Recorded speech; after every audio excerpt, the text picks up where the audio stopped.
Hey, this is Zachary Crawford with pharmacology, here to discuss the popular COVID medication, Paxlovid. I'm going to go over some of the minimal basics needed for prescribing this medication for future and current healthcare professionals. For more information and other clinical information that can be useful for practice, clinicals, boards, or the classroom, check us out at pharmedu.com. So Paxlovid has recently become one of the go-to prescription medications for COVID infection. The theory behind this medication is that if given prior to the inflammatory phase of the infection, it can improve outcomes and reduce the risk of hospitalization, required ventilation, and hopefully even death. This is a reasonable choice for patients who test positive for COVID-19 and are at high risk for severe COVID-19. This includes patients with comorbid medical conditions such as renal or kidney disease, heart disease, diabetes, patients over 70, or patients with any history of respiratory disease. Also, it's used for patients who are not yet on supplemental oxygen and are within 5 days of symptom onset. So what is Paxlovid? The basic pharmacology behind Paxlovid is that it's comprised of two antiviral medications, nirmatrelvir and ritonavir. Nirmatrelvir is a protease inhibitor. This effectively prevents viral replication. Ritonavir is a potent CYP3A4 inhibitor, and ritonavir has no effect on the virus, but is actually used as a boosting agent to slow down the metabolism of nirmatrelvir.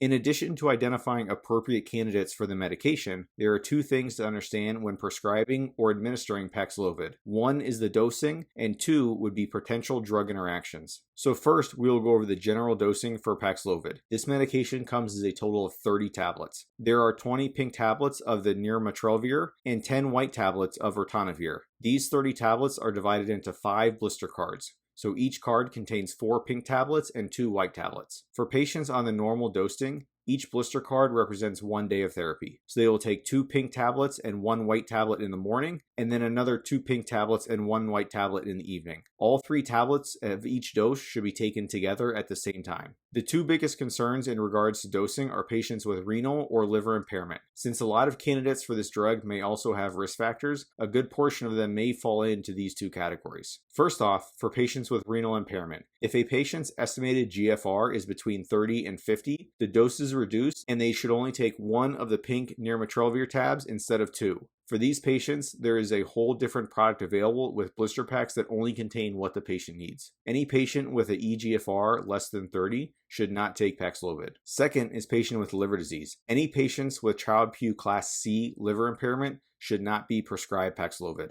The other important component to take into consideration when prescribed Paxlovid is the vast amount of drug interactions. Because ritonavir is used in this application for its use as a CYP inhibitor while also impacting P-glycoprotein and other transporters, it's going to interact with a lot of other medications. It is very important to discuss with a physician or a pharmacist any other additional medications that a patient is taking to make sure that they will not impact Paxlovid, and if they do, what dose adjustments would be necessary. As ritonavir is a CYP inhibitor and may impact the metabolism of other drugs, ritonavir will start to inhibit rapidly and then take several days to dissipate once therapy is complete. This adds additional further risk factors for interaction effects. In addition, all drugs should be screened for interactions before prescribing. Here are some of the ones that you should definitely keep in mind. If a patient has taken a CYP3A4 inducer in the last 14 days, some of these drugs may be anticonvulsants, rifamycin, St. John's wort, should avoid Paxlovid altogether. This is because these inducers will reduce the effectiveness of Paxlovid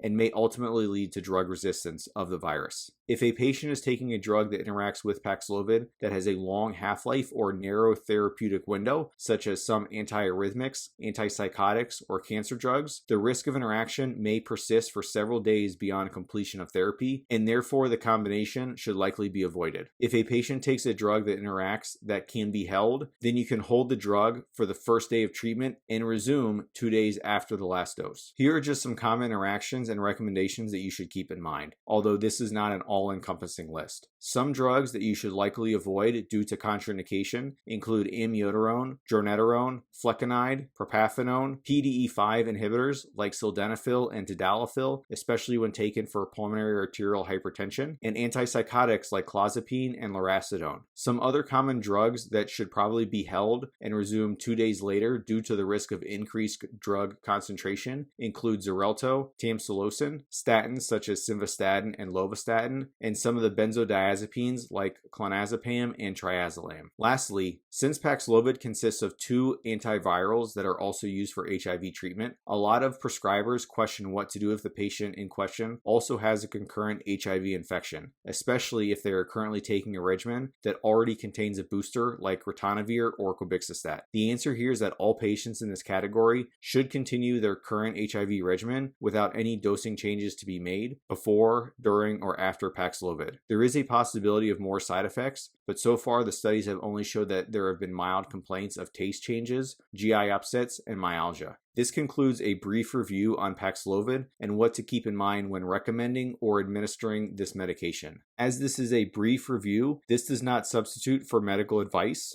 Any additional information should be referenced to the FDA package insert. Please make sure you discuss any current medications or medical history with a physician or with a pharmacist prior to taking this medicine or prior to administering it. If you would like to check out other additional information and topics, check us out at pharmedu.com. If you have any questions or would like another quick video on any other drug or disease state, please drop a comment or send us an email.